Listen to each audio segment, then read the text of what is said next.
Vamos começar, então, a finalização do capítulo.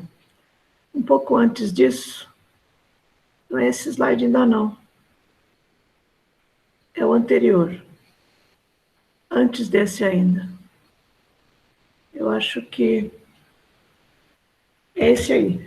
Mas antes a gente vai fazer um retrospecto, Juliana, do que a gente viu, para a gente pegar, para não perder o fio da meada, né? Tá Então, bom. você mostra aquele que começa com concordo, tá? É esse aqui, o número 25. Acho que os nossos números não estavam iguais, eu te passei o número errado, desculpa. Mas, retornando, então, ao que nós vimos a semana passada, André Luiz está, assim, bastante bem impressionado com o aprendizado que ele está fazendo em contato com o Alexandre, né? E nós acabamos de ver um diálogo entre a mãe e o filho, os dois que são vítimas da vampirização, cada um deles tentando justificar o porquê que eles estavam com dificuldade de mudar os pensamentos, né? Porque assim que os vampiros se aproximaram deles, eles começaram a reproduzir o pensamento dos vampiros. Isso tudo por causa da sintonia que eles estabeleceram com eles, né? E aí o filho diz que ele compreendia muito bem o que a mãe dele estava dizendo, e ele dizia que, ele finalizou a fala dele dizendo que ai de nós se o Espiritismo não houvesse chegado aos nossos destinos como sagrada fonte de sublime consolação. Porque eles tinham comentado nesse diálogo que eles se sentiam muito bem quando estavam sobre os cuidados dos espíritos dentro da casa espírita, né? E que eles sentiam uma energia diferente e tudo mais, mas que assim que saíam, voltava tudo como era antes. Quer dizer, eles não estavam percebendo na prática o que estava realmente acontecendo, né? Que os vampiros ficavam lá fora e que eles, lá dentro da casa espírita, estavam sozinhos. E quando saíram, os vampiros novamente se acoplaram a eles, né? E nesse momento, então, Alexandre colocou novamente a mão, a destra, na fronte da jovem de 16 anos, e eu vou pedir para a Juliana fazer o papel da jovem nesse momento. Por favor, Juliana. Concordo em que o Espiritismo é nosso manancial de consolo, mas não posso esquecer que temos na doutrina a bendita escola de preparação. Se permanecermos arraigados às existências de conforto, talvez venhamos a olvidar as obrigações do trabalho. Creio que os instrutores da verdade espiritual desejam, antes de tudo, a nossa renovação íntima para a vida superior. Se apenas buscarmos consolação sem adquirir fortaleza, não passaremos de crianças espirituais. Se procurarmos a companhia de orientadores benevolentes, tão só para o gozo das vantagens pessoais, onde estará o aprendizado? Acaso não permanecemos aqui na Terra em lição? Teríamos recebido o corpo ao renascer apenas para repousar? É incrível que os nossos amigos da esfera superior nos venham suprimir a possibilidade de caminhar por nós mesmos, usando os próprios pés. Naturalmente, não nos querem os benfeitores do além para termos necessitados da casa de Deus, e sim para companheiros dos gloriosos serviços do bem, tão generosos, fortes, sábios e felizes quanto eles já são. O próximo slide, por favor, Juliana.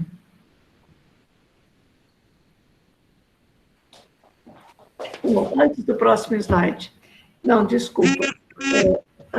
Vai ter um trecho que a Juliana vai ler no livro, porque eu não fiz slide dessa fala. Mas, nesse ponto, a menina modificou um pouco a entonação da voz, ainda sobre a influência do Alexandre, e continuou dizendo: favor. Mamãe, sabe como lhe quero bem, mas alguma coisa no fundo da consciência não me permite comentar as nossas necessidades, senão assim, juntando-me aos elevados ensinamentos que a doutrina nos gravou no coração, não posso com- não posso compreender cristianismo sem a nossa integração prática nos exemplos do Cristo. Tá. Até aí o Alexandre estava influenciando a menina e ela falou, e ele falou através dela para os dois. Nós sabemos que os dois não aproveitaram muito porque eles estavam sob a influência dos vampiros, né? Mas, como o Alexandre havia tirado a mão da fronte da menina, e percebendo vamos dizer assim, a necessidade do André Luiz de algumas explicações, ele disse para o André, porque o André estava preocupado com a diferença que ele percebia entre, no momento da psicografia, porque ele já havia psicografado bastante, né? E ele percebia que na psicografia a facilidade não era tão grande assim como estava acontecendo ali naquele momento.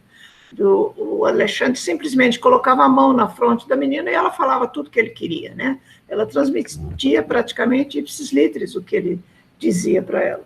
E o André Luiz estava achando muita diferença desse processo para a psicografia. E foi aí, então, que Alexandre explicou. Ele diz, aqui, André, observa você o trabalho simples da transmissão mental, e não pode esquecer que o intercâmbio do pensamento é movimento livre no universo. Desencarnados e encarnados em todos os setores de atividade, da atividade terrestre, vivem na mais ampla permuta de ideias. Cada mente é um verdadeiro mundo de emissão e recepção, e cada qual atrai os que se lhe assemelham. Os tristes agradam aos tristes, os ignorantes se reúnem, os criminosos comungam da mesma esfera, os bons estabelecem laços recíprocos de trabalho e realização. Aqui temos o fenômeno intuitivo, que com maior ou menor intensidade é comum a todas as criaturas, não só no plano construtivo, mas também no círculo de expressões menos elevadas. Isso é muito importante para nós percebermos, né, o que acontece conosco no dia a dia. Isso que aconteceu lá na década de 40 é o que acontece ainda hoje em todos os lugares, porque a afinidade entre encarnados e desencarnados é que formam os grupos, né, grupos de aproximação, de afinidade mesmo, como o Alexandre bem explica aqui. Então, é muito importante que nós aprendamos a vigiar os nossos pensamentos, porque principalmente quando acontece alguma coisa menos boa na nossa vida, não precisa nem ser uma coisa negativa, mas alguma coisa que não deu certo de acordo com as nossas expectativas, nós que ainda temos muito o hábito de controlar tudo, né? A gente quer que as coisas aconteçam como nós gostaríamos, e às vezes elas mudam, e os nossos pensamentos também se modificam e a gente nem percebe.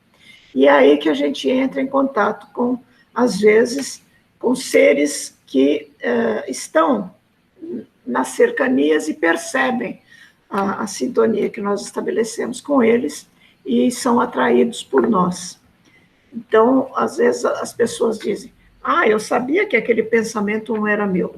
Não era seu até o momento em que você não estabeleceu a sintonia, porque quando a gente estabelece a sintonia e entra em contato, é nosso sim. Nós somos responsáveis por tudo que pensamos. E a gente sabe que pensamento é a porta de entrada de muitas outras situações, né? Pensamento e sentimento estão sempre conectados. A gente pode mudar os pensamentos através da mudança de sentimentos, quando a gente tem essa condição, mas pode mudar os sentimentos pela mudança de pensamentos também. Eu costumo dizer que a vontade é o nosso controle remoto. A gente muda de canal, como se estivesse assistindo um programa na televisão, a gente não está gostando, muda de canal através da vontade. Então, é importante que a gente tenha essa consciência e possa fazer uso disso todos os dias. Não é só de vez em quando, não, é todos os dias que isso acontece na nossa vida. Então, aproveitemos esse ensinamento do Alexandre para pôr em prática isso, né? Bom. Irene, a Juliana quer falar. Pode falar, Juliana, por favor. Aqui, quando ele fala, né, não posso compreender o cristianismo sem a nossa integração prática nos exemplos do Cristo, eu acredito que vai, assim, bem certo com o que a senhora estava falando, né? Que aí a pessoa falou assim, não é o meu pensamento. Então, assim, é o pensamento, de certa forma, porque eles comungam, é o que eu entendi aqui, eles comungam da mesma ideologia, porque se eu comungo mais ou menos daquela vibração, daquela ideologia, também é uma forma de eu pensar sobre aquele determinado assunto, sendo ele bom ou não. Então, não tem como dizer que não é o meu pensamento, porque lá no fundo é o que eu acredito, mesmo que não seja legal. E da mesma forma, aí por que que o Alexandre ele está comentando isso? Que se nós queremos vivenciar realmente o cristianismo, se nós realmente queremos acreditar que aqueles pensamentos bons ali na hora do trabalho também vai continuar, que também é nosso, nós temos que vivenciar exatamente o cristianismo como um exemplo de Cristo, porque senão vai existir esses outros pensamentos não tão, vamos se dizer assim, legais, porque ainda nós temos ainda essa energia não tão legal ainda dentro da gente. Então, porque a gente acredita que lá no fundo nós temos o mesmo tipo de pensamento. Então, eu acredito que seja nosso também.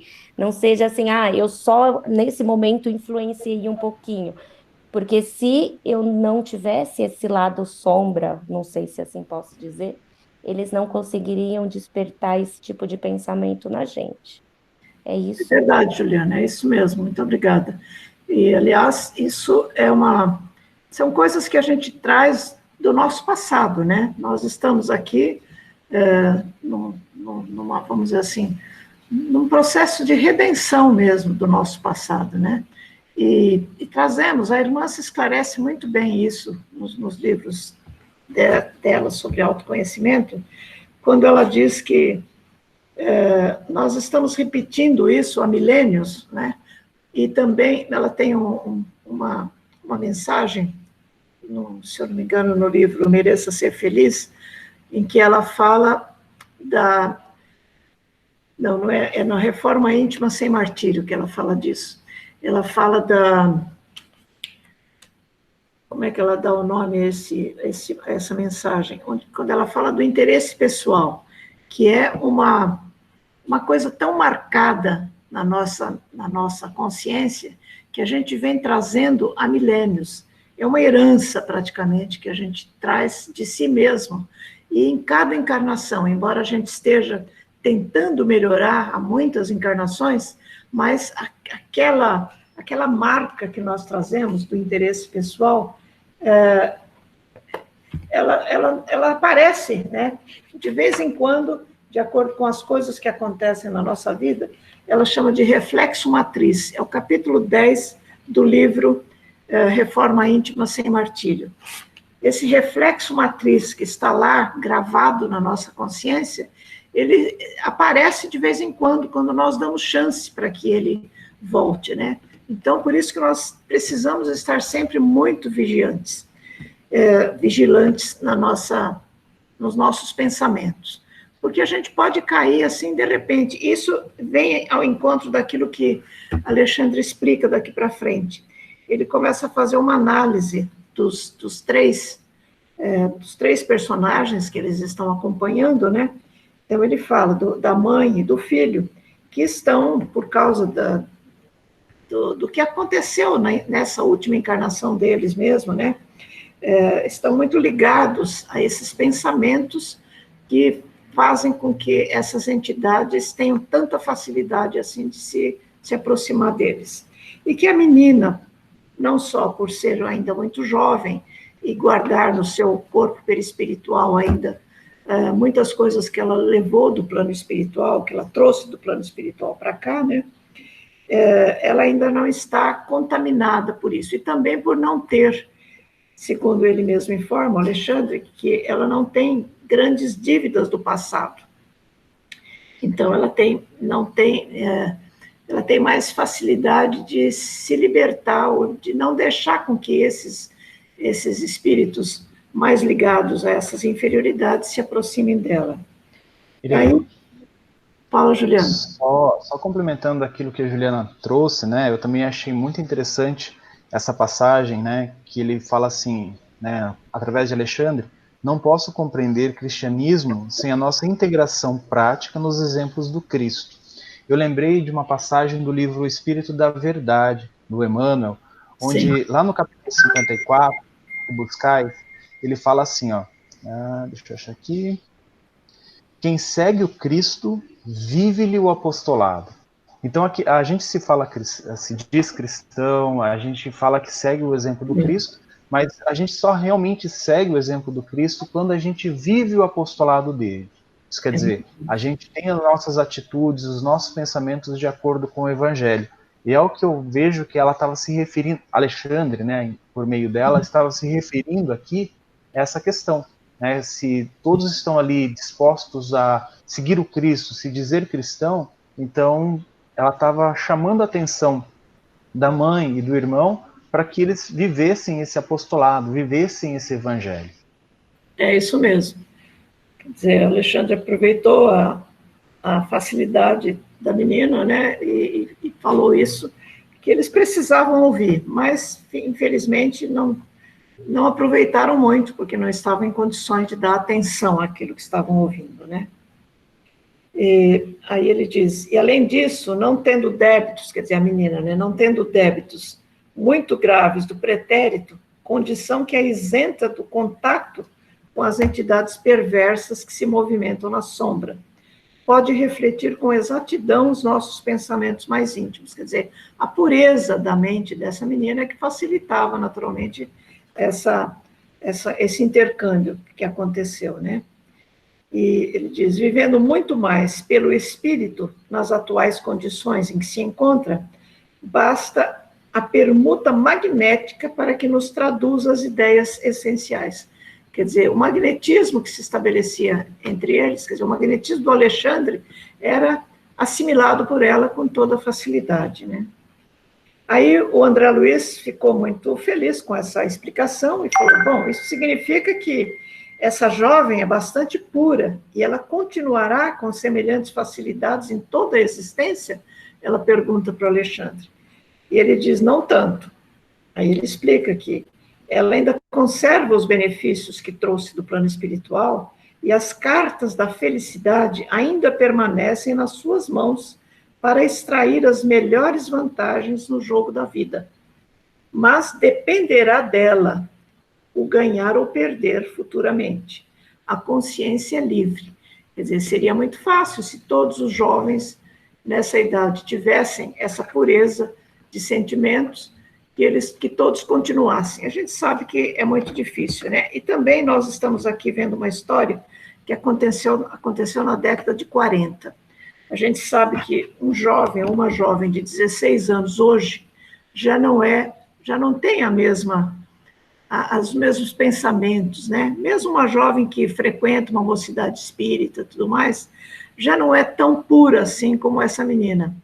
Porque a educação hoje é diferente, né? Os pais já não têm mais aquela, vamos dizer assim, aquele poder de educação sobre os filhos que tinham antigamente. A influência do meio hoje é muito maior. E um adolescente que não acompanha os seus companheiros do grupo, que não assimila os mesmos valores, ele não se sente valorizado. Então, é quase como que um impulso mesmo, uma coisa obrigatória, né? Que os adolescentes, para se sentirem integrados nos seus grupos, eles fazem isso. A Juliana, que convive com adolescente, vai poder dizer alguma coisa mais sobre isso, né? Pode falar, Juliana. Exatamente, eu ia dar 2 exemplos, assim, com relação a esse trecho aqui, quando ele fala, logo vem à minha mente, assim, É que não é que existe isso, a questão deles quererem estar se integrando a algum grupo. Porém, as facilidades de acesso ao mundo, a todos os tipos de conhecimento, bons, não bons, é muito mais fácil, está muito mais acessível para todos os jovens, né? É Então, assim, verdade. desde muito criança. Então, hoje é muito mais difícil. Eu lembro que quando eu vim para cá, para Três Itilhas, a cidade ainda era muito pequenininha. Hoje tem mais de 10 mil habitantes, mas na época tinha acho que 4 mil habitantes. E eu fiz um comentário e a pessoa não entendeu. Eu falei assim, gente, como é bom criar a criança aqui, porque ela não tem preocupação, ela não tem a necessidade de despertar para preocupações da vida tão cedo. A criança é mais inocente, ela é mais pura, ela é menos atenta. É porque vamos comparar uma criança que nasce numa cidade, numa capital, em São Paulo, ou até mesmo em São Sebastião, e uma criança que é criada aqui no interior, onde todo mundo se conhece. Então, assim, ela não tem a preocupação que alguém vai assaltar ela, ou que pode violentar ela, ou que possa acontecer algo de grave com ela. Ela tem a preocupação apenas de ser criança. Então, o que acontece em torno dela não atinge tanto ela como uma criança que nasce numa capital, numa cidade onde tudo em torno dela pode prejudicar o desenvolvimento dela. Então, nós temos aí dois pontos. A questão do acesso, que hoje é muito grande, desde muito cedo. Então, a criança acaba perdendo essa pureza, essa questão, assim, ali ele fala das conexões do cérebro, ainda não tem tantas informações, no sentido que onde faria com que aquele cérebro não tivesse a facilidade de comunicação. Mas hoje a criança, desde muito cedo, ela já tem todo esse acesso. E segundo, o ambiente onde ela vai reencarnar, porque mesmo que seja numa capital, uma criança que tem uma estrutura, uma proteção ali, ela acaba não desenvolvendo essa densidade no cérebro dela tão rápido quanto uma criança que está o tempo todo necessitando de se proteger e de se amparar do que está em volta dela. Eu acredito que nesse pedaço a gente pode estar discutindo bastante em relação a isso, porque não é que as crianças não existam inocência, mas a necessidade do desenvolver dela para poder conseguir viver nesse ambiente é muito maior hoje em dia do que nessa época. É verdade, Juliana, é isso mesmo. Os meios de comunicação interferem muito nisso, né? A criança de hoje não tem só a orientação dos pais antes de ir para a escola, por exemplo. Ela já tem acesso aos meios, aos grupos sociais e tudo mais, quer dizer, o computador, o celular são, vamos dizer, como brinquedos hoje para as crianças, né? Elas já nascem sabendo lidar com eles, elas ensinam os adultos como lidar com coisas que para a gente às vezes é complexo, para elas é muito fácil. Então, elas acabam acessando informações que muitas vezes os pais ainda não possuem. Isso, claro que diferencia, né, uma criança, um adolescente na década de 40, quando nem existia, até o telefone fixo era difícil, imagina o telefone celular, que, né, só surgiu, acho que 2 ou 3 décadas depois disso, né. Mas, continuando aqui, quando o André Luiz falou que, então, essa jovem poderia ser, ela iria continuar daquele jeito, né, ele disse que não, que a consciência era livre, que ela poderia ou não continuar. Aí, André Luiz continuou perguntando, mas não seria difícil prepararem-se todas as criaturas para receberem a influenciação superior? Não, então, não seria difícil? Aí, o Alexandre responde, de modo algum, todos sob nossos olhos. Não, isso aqui eu já falei, eu não lembrei que eu tinha feito esse slide, né? Ele está falando aqui está descrevendo a mãe, o filho e a menina, né? Agora ele vai para, deixa eu ver. Tudo isso eu já falei. Nossa, me lembrava que tinha esses slides. Eu tinha eliminado esses slides, eu não sei como é que ficou aí. Então, não seria difícil preparar todas as criaturas, é isso que eu acabei de falar. Ele diz, de modo algum, todas as almas retas, dentro do espírito de serviço e do equilíbrio, podem comungar perfeitamente com os mensageiros divinos e receber-lhes os programas de trabalho e iluminação, independentemente da técnica do mediunismo que presentemente se desenvolve no mundo. Não há privilégio, não há privilegiado na criação. Existem, sim, os trabalhadores fiéis, compensados com justiça, seja onde for. Quer dizer, essa foi a última fala do Alexandre para o André Luiz e para nós, né? E para que nós hoje ainda tenhamos essas informações, de que depende mesmo de nós. Sejamos ou não médiuns com tarefa ou não, médiuns todos somos, né? A Kardec explica muito bem isso. A gente está, mesmo que não sejamos médiuns práticos, né? Não me lembro agora como é que é o nome que Kardec dá quando a pessoa é um médium com uma tarefa designada, né?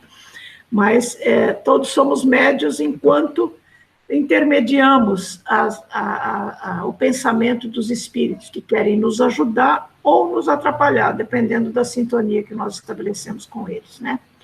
E é muito importante que a gente acorde para essa tomada de consciência, né?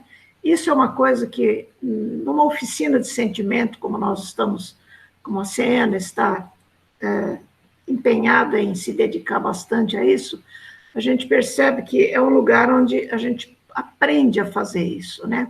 A gente aprende a identificar o pensamento, coisa que normalmente nós não sabemos. Quando alguém pergunta o que você está pensando, a gente diz nada, porque a gente acha que não está pensando nada mesmo.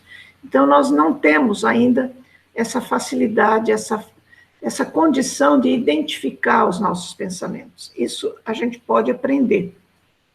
E quando a gente aprende a identificar os pensamentos, a gente pode aprender também a escolher o que quer pensar. Isso é uma coisa muito importante. Isso quem explica é a lei da atração, que nós estamos sempre sujeitos à lei da atração, tenhamos ou não consciência disso.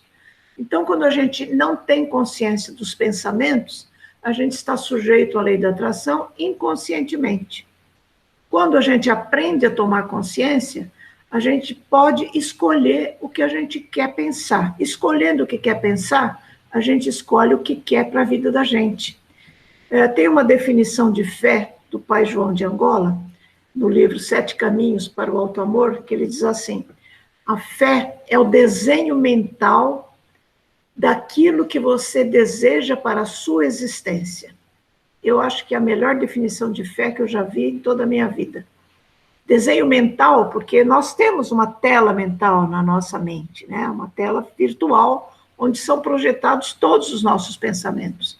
Então, quando nós projetamos aquilo que nós queremos para a nossa vida, nós atraímos aquilo que nós queremos para a nossa vida, porque desde as células do nosso organismo até tudo que nos envolve, que nos rodeia, elas sentem a energia dos nossos pensamentos.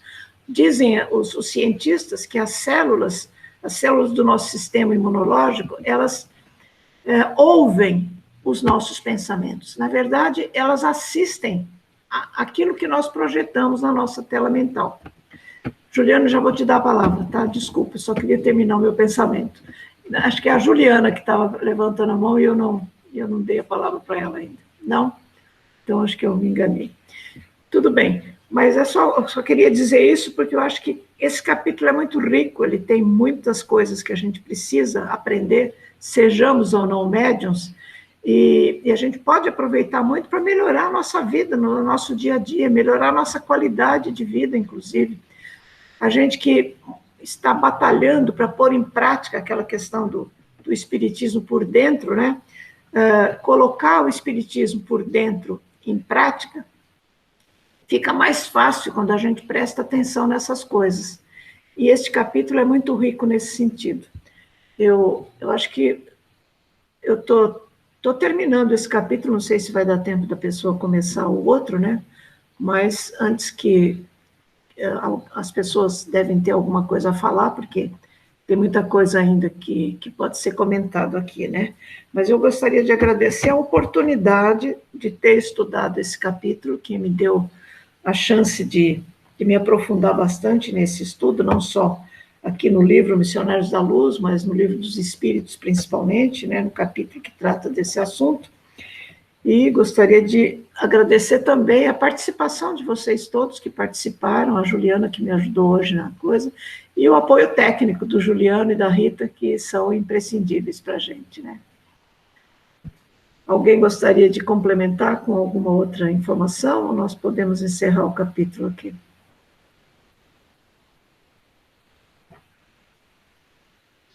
Então, Acho que podemos encerrar, Irene.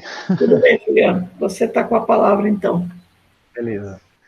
Bom, pessoal, hoje, quem iria continuar, né, quem iria começar o capítulo 6, seria a Alessandra, mas ela, infelizmente, não pôde vir, ela teve um problema, e aí ela passou para mim e para a Rita, para a gente começar a estudar o capítulo 6. Né? Como a Irene disse, no capítulo 5, muita informação, a gente aprendeu bastante coisa, e no capítulo 6 não vai ser diferente.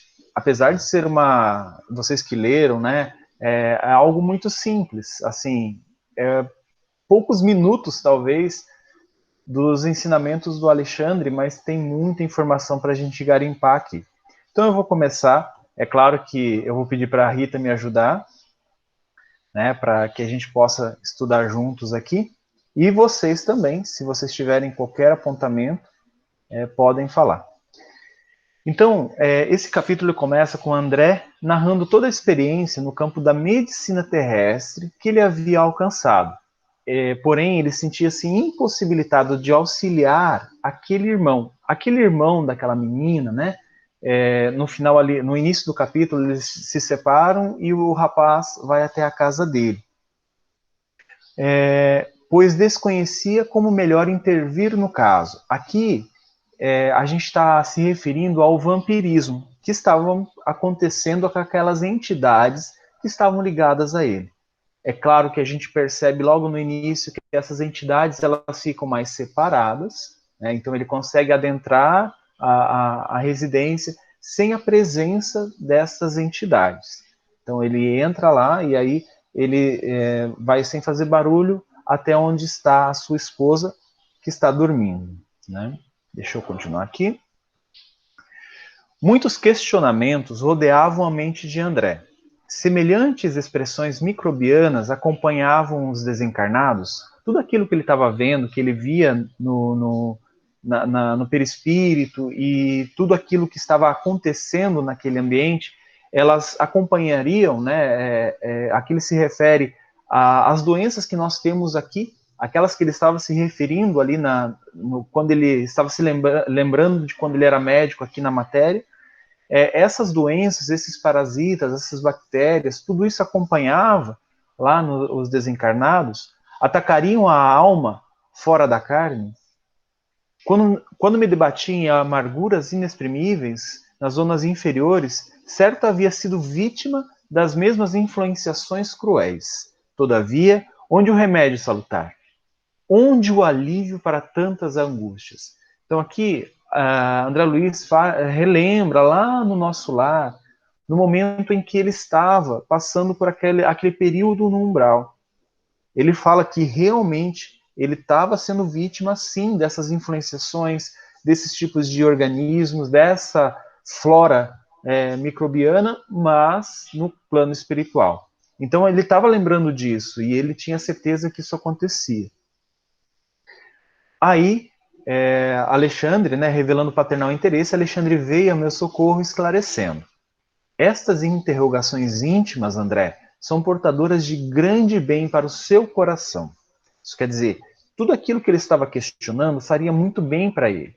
Lembrando que quando o André Luiz traz para a gente as observações, e a gente vai ver em toda a coleção isso, sempre é o olhar de um médico, né? Sempre é o olhar daquele que atuou na medicina aqui na carne, né? E tirando as impressões que são peculiares. Né? Da mesma forma que se fosse um engenheiro, um advogado, um administrador, enfim, uma outra profissão, ele iria ter um olhar mais voltado àquilo que ele estava habituado. Então aqui o André, a gente vai estar muito habituado ao olhar na medicina, ao olhar naquilo que pode ajudar ao espírito, ao encarnado, a se curar, ou a tratar uma doença, ou a tratar algum tipo de mazela. E aí, é claro, aqui já de um médico desencarnado, então os dois lados da vida. Começa a observar as manifestações do vampirismo. Então aqui é só o começo. Lembrando, a gente está no terceiro livro, né? Então aqui ele está começando a observar as manifestações do vampirismo, as quais não se circunscrevem ao ambiente dos encarnados. Quase que a totalidade de sofrimento nas zonas inferiores deve a ela a sua dolorosa origem. Então, o vampirismo, ele traz amargura, ele traz sofrimento, ele traz todos aqueles aspectos que a gente viu o André passar lá no livro Nosso Lar, para os desencarnados também. Aqui a gente teve o exemplo, né, que a Irene trouxe muito bem no capítulo anterior, desse vampirismo de um desencarnado para o encarnado. Mas acontece sim o vampirismo de desencarnado para desencarnado, e muitas vezes também de encarnado para desencarnado. Então existem muitas possibilidades. O que Alexandre está pontuando aqui é que todas essas observações elas são muito claras, são muito necessárias para que a gente possa estudar isso. E essas observações que o André Luiz está tendo ali, tendo a oportunidade de ter junto com o Alexandre, vão ser valiosas.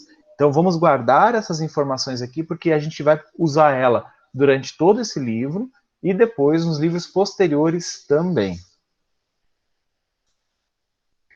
Aí, continuando, né, criaturas desviadas da verdade e do bem, nos longos caminhos evolutivos, reúnem-se umas às outras para a continuidade das permutas magnéticas de baixa classe. Aqui, é claro que a gente pode usar como referência aquilo que a gente acabou de ver, onde o Alexandre estava explicando por que da facilidade daquela menina poder receber as instruções dele. Aqui, o que ele está falando os iguais vão ter facilidade nisso. Reúnem-se umas às outras para a continuidade das permutas magnéticas de baixa classe. Então, se eu passei a vida inteira permutando pensamentos negativos, pensamentos ofensivos, pensamentos de ira, quando eu desencarnar, o que eu vou permutar lá do outro lado? Os mesmos pensamentos. Nós não vamos mudar. Simplesmente porque a gente trocou de roupa, a gente não é uma pessoa diferente. A gente só está numa veste. Né? Então, e a mesma coisa quando a gente desencarna. Né? O espírito eterno que sou vai continuar com as mesmas manifestações, a mesma manifestação mental, do pensamento, de emoções, tudo isso vai continuar. E essa permuta, que ele fala aqui, vai continuar. Todos eles segregam forças detestáveis e criam formas horripilantes, porque toda matéria mental está revestida de força plasmadora e exteriorizante. Aqui é muito interessante. Aqui André Luiz já começa, Alexandre no caso, né, começa a falar sobre matéria mental. Né? É claro que quando eu li a primeira vez Missionários da Luz, eu passei isso direto, porque, imagina, o que é matéria mental? Para quem conhece um pouco o André Luiz, ele vai explicar isso lá na Evolução em Dois Mundos e também lá no Mecanismos da Mediunidade. É um pouco para frente, mas a gente vai, é claro, como a gente está estudando esse livro agora, a gente vai falar um pouco sobre matéria mental. A Rita vai me ajudar, né? Mas o que ele está falando aqui? Porque toda matéria mental está revestida da força plasmadora e exteriorizante. Isso quer dizer, tudo aquilo que nós produzimos, que a gente já vai ver essa matéria mental, ela está revestida, ela tem a essência dessa força que a gente está exteriorizando. A gente já vai entender um pouco mais. Para isso, a gente pesquisou e encontrou um artigo muito legal. Né? A gente não colocou ele na íntegra aqui, né? Mas ele tem muita informação. É um médico da AME do Rio Grande do Sul, né? A Associação Médica Espírita do Rio Grande do Sul. O nome do artigo é O Pensamento, Matéria Mental. Esse é um artigo de 2014. O autor é o Dr. Paulo Rogério Dalla Coleta de Aguiar. Ele tem alguns livros publicados.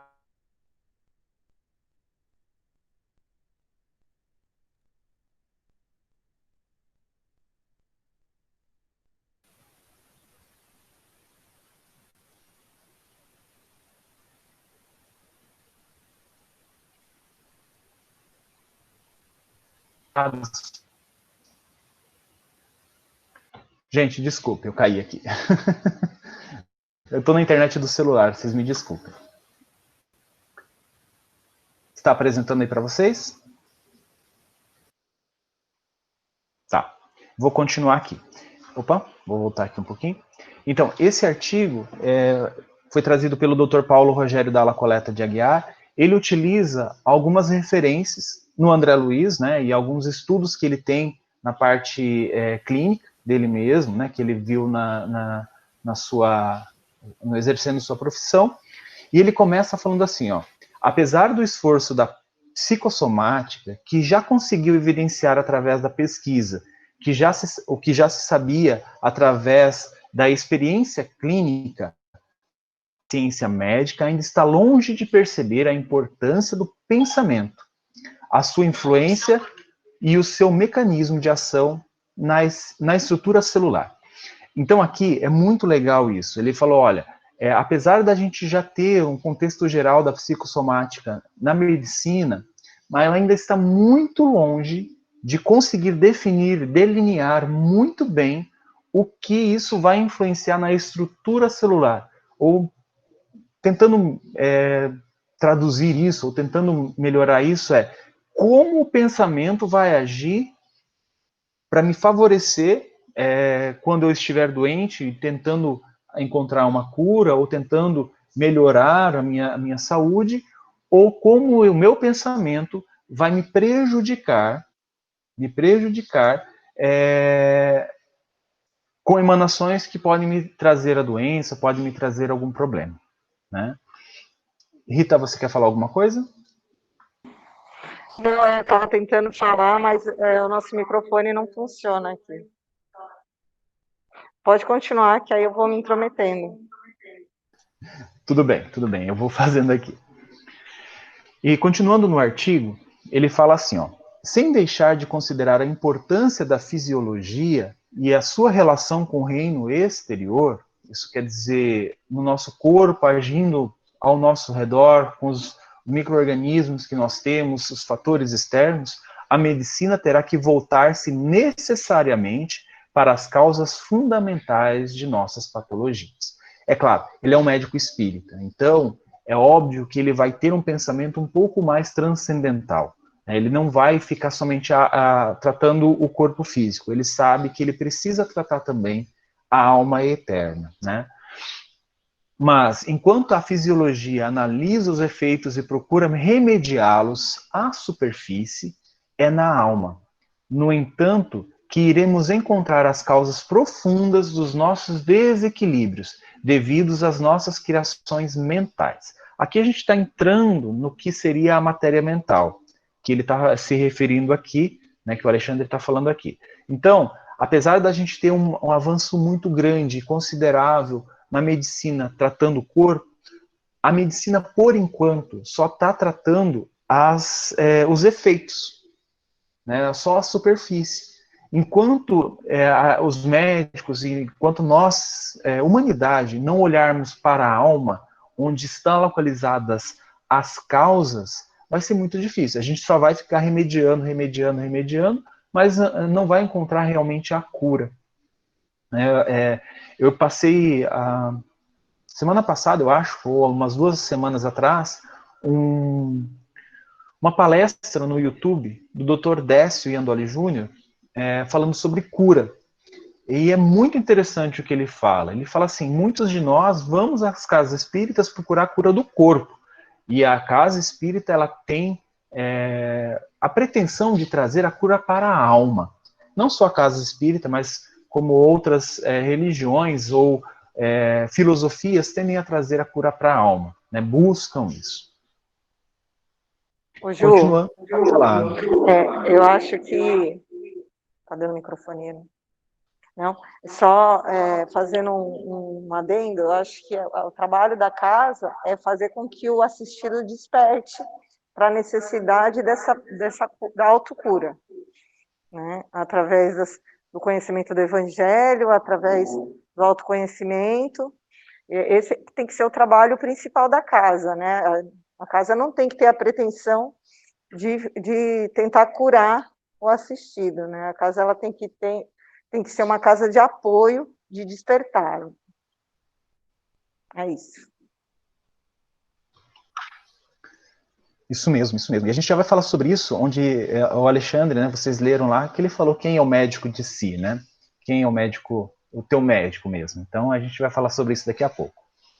Continuando aqui no artigo, ele fala que o pensamento ele tem alguns elementos. E quais são esses elementos?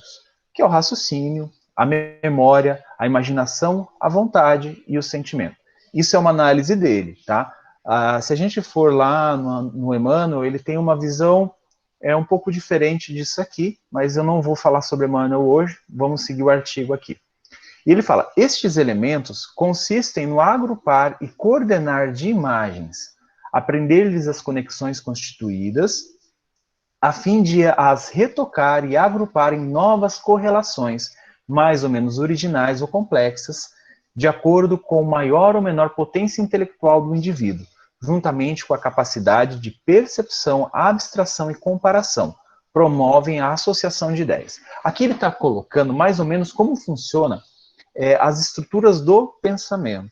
Né? A gente utiliza esses elementos, né, raciocínio, memória, imaginação, vontade e sentimentos, para a gente conseguir construir a nossa capacidade de percepção, de abstração e de comparação. É isso que nós fazemos o tempo todo. Nosso pensamento está ativo usando esses elementos o tempo todo para conseguir fazer isso, perceber, abstrair e comparar com aquilo que nós temos. Né? Isso é muito interessante. E ele fala assim, através desse conceito, o pensamento é visto como uma extensão de nossa natureza íntima. Agora que a gente já está começando a falar sobre a matéria mental. Se o pensamento ele é uma extensão da nossa matéria, nossa natureza íntima, e a nossa própria individualidade em ação. Porque, como ele falou, um dos elementos aqui, né, o sentimento. Então, esse sentimento, ele está em ação dentro de nós. E por isso que ele fala da nossa própria individualidade em ação. Pensar é, portanto, manifestar a nossa alma, a nossa mente. Então, aqui, quando nós pensamos, quando nós trazemos esses elementos no nosso campo mental, na nossa mente, na nossa cabeça, né? Isso não vem do nosso cérebro, isso não vem dos nossos neurônios, isso vem de algo a mais. Né? E isso que a gente consegue conceber é a alma, é o espírito encarnado. Né? Isso vem do espírito. E aí ele faz uma referência lá no livro Nos Domínios da Mediunidade, no capítulo 15, que é Forças Viciadas. Ele fala assim, ó, onde há pensamentos, há correntes mentais, e onde há correntes mentais existe associação. E toda e qualquer associação é interdependência e influenciação recíproca.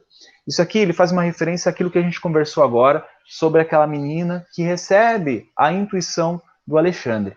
O que ele está falando aqui, ó, existe o pensamento ele gera correntes. Quando as correntes mentais, se existe corrente mental, elas podem se associar se elas estiverem na mesma frequência. E toda e qualquer associação é interdependência e influenciação recíproca. Isso que a Irene usou agora no início do nosso estudo, falando assim, olha, se você fala que você teve um pensamento, foi influenciado, porque a tua onda mental, o teu pensamento, a tua mente produziu a mesma frequência, produziu a mesma onda. Então, não adianta a gente tentar dar a culpa no obsessor, né, porque a espírita adora fazer isso, né, coloca a culpa no obsessor e fica tudo bem. A desculpa, eu estava influenciado naquele momento, não era eu falando. Não, peraí, gente.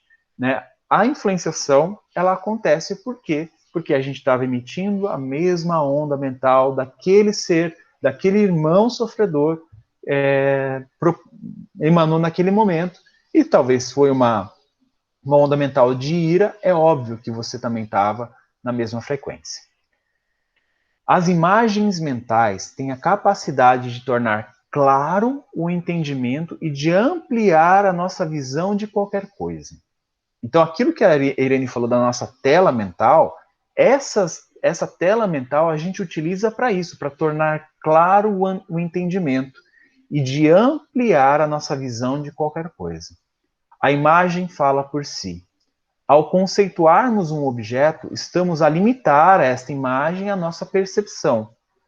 Ao mostrá-la, cada indivíduo percebe-a conforme a sua capacidade. É por isso, gente, que quando a gente fala em uma corrente mediúnica, você tem 5, 6 médiuns, cada um vai ter uma percepção diferente, uma interpretação diferente.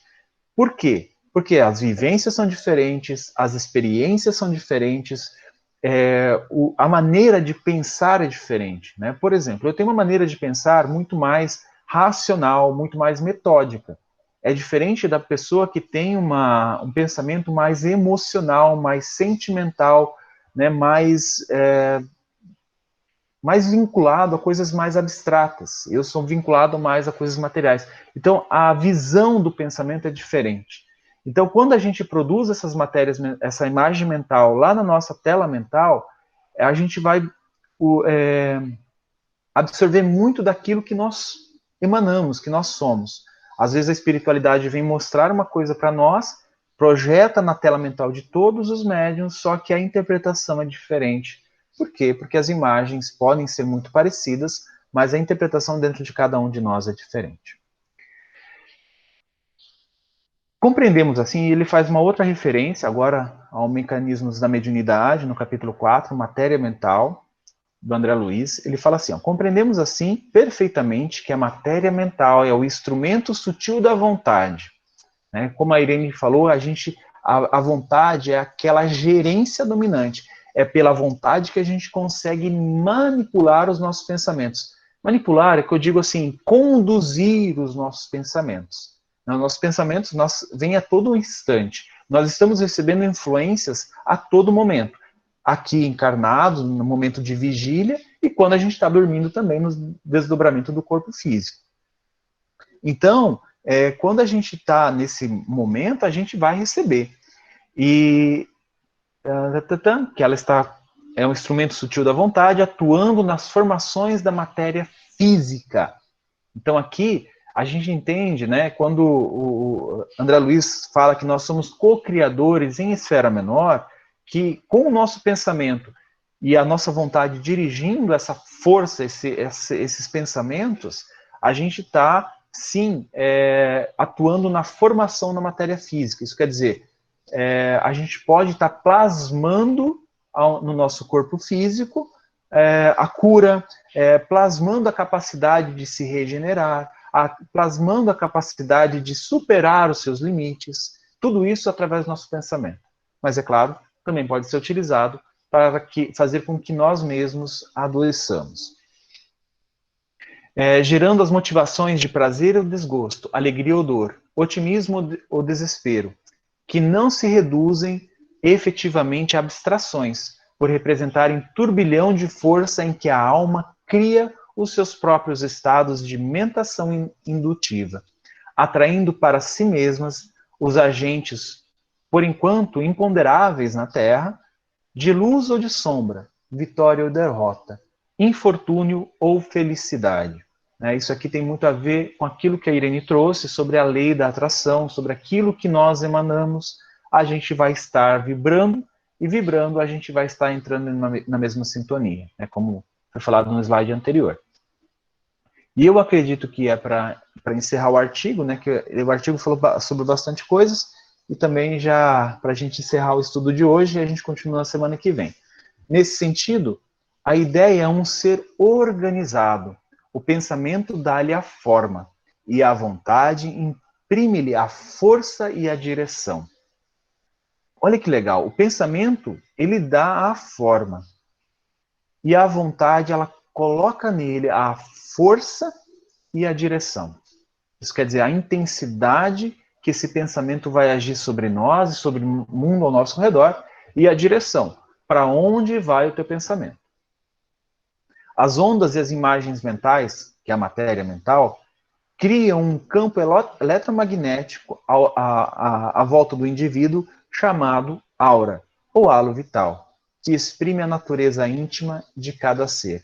Então, quando nós pensamos, isso tudo ele chama de matéria mental, ela produz algo ao nosso redor, um halo mental ou aura, e ela tem a natureza íntima de cada ser. É por isso que quando a gente vem numa câmara de tratamento, na casa espírita, os médios conseguem, alguns médios têm essa capacidade de ver a aura.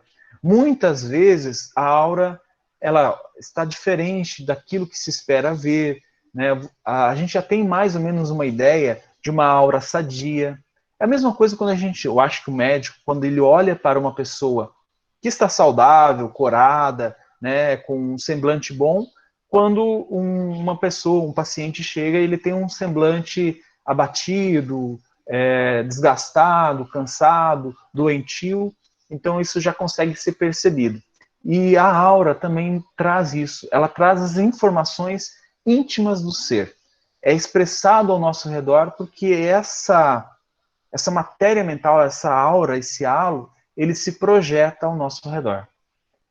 Pessoal, eu vou parar nesse slide para não comprometer o restante do estudo. Ô, Ju, eu queria te pedir Podem uma falar, coisa para a por semana que favor. vem. É uma pergunta para você estudar, para poder me ajudar Deixa eu para a anotar. semana que vem. Que quando eu li esse pedaço, eu fiquei, meu Deus do céu. É que, assim, quando eu fiz o curso, a especialização em neuropsicopedagogia, Ai, meu Deus. nós estudamos bastante com relação ao aprendizado da criança. Então, ela vai aprendendo por repetições, por estímulos, e é ativado o neurônio, onde é como se fosse uma impressão naquele neurônio. Aí, então, depois que está imprimido naquele neurônio aquele aprendizado, ela já associa. Quando acontecer a situação, ela já associa e aquele neurônio, se produz aquele neurônio simplesmente para aquela situação. Daqui a pouco para aprender a falar, tudo isso. Nesse capítulo, e você falando sobre essa questão da matéria mental, eu gostaria de perguntar para você, espiritualmente falando, tá? Isso, cada existência é nossa, nós então podemos imprimir dentro do nosso neurônios, dentro da nossa matéria mental, todas essas vivências, por isso a dificuldade, então a gente tem que, a princípio, só um minutinho, já vai, Bea. Primeiro a gente tem que se policiar, depois nós vamos aos poucos entendendo que aquilo que é o certo, porque senão como se de repente acontece a situação ativa na nossa matéria mental, que foi impressa lá em outras existências, e por isso que a gente já se comporta daquela maneira X. Então a gente precisa estar se policiando e estar estudando e estar melhorando aos poucos, para aquela impressão ser tipo apagada e haver uma nova impressão. É isso? Eu anotei aqui, está anotado, Tá. eu vou pesquisar. Eu já tenho mais ou menos uma noção. Até trouxe aqui, eu ia usar esse livro, O Cérebro Triuno, a serviço do espírito. São 3 médicos que fazem parte da AME Brasil. Eu estava lendo algumas coisas, eu acho que eu vou encontrar a sua resposta nesse livro, se eu não estou enganado, mas é claro, todos aqui na sala têm o dever de pesquisar isso também, para a gente conversar na semana que vem, porque é uma ótima questão, né? Uma ótima questão para a gente discutir, para a gente aprender, tá bom?